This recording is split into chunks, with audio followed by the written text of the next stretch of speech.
My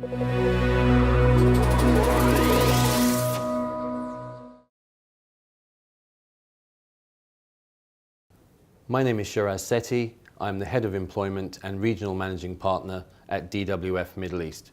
I'm delighted to be joined today by Sethi, who is the Head of Employment and a barrister at Littleton Chambers.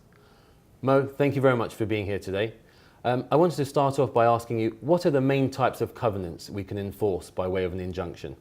Well, Shiraz, that's a really good question, because it depends whether you are looking at the situation pre-termination or post-termination. Let's deal with the situation pre-termination. If the employee is still employed and perhaps they're serving out their notice period, it's possible to obtain a restrictive injunction in relation to enforcing duties during garden leave, if you're putting the employee on garden leave during the notice period. And that really can be an effective tool in the armoury of the employer when seeking to control a departing employee's actions. In terms of post-termination, there's a suite of covenants that can be enforced, often in these cases in the DIFC.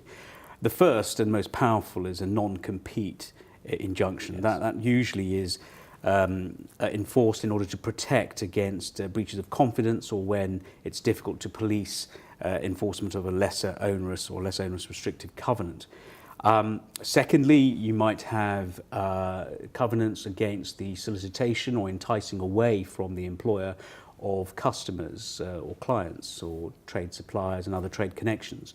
Thirdly, you might have an anti-staff poaching covenant to prevent people recruiting key employees or conducting themselves or being part of a team move.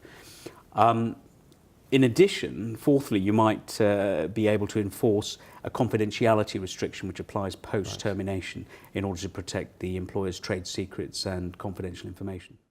What steps should an employer take when it suspects an employee has taken confidential information?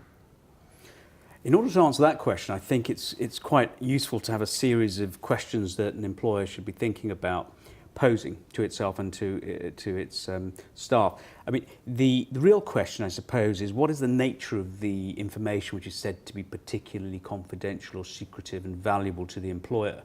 Has the employer defined it with any degree of precision? I'd be keen to know and ask as to how it was taken, by whom, what level of seniority the individual was. What steps did the employer take to protect it? You know, how accessible was it? Did they really password protect the matter or confine it to a certain small senior members of management, small number of people that is?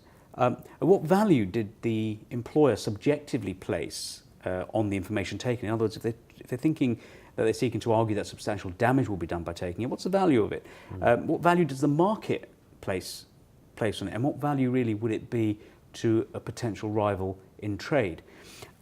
So we're looking at issues of that kind. You also want to be asking, what was the nature of the defendant's employment? Was he somebody who owed particular fiduciary duties and statutory obligations of confidence to the employer and things of that kind?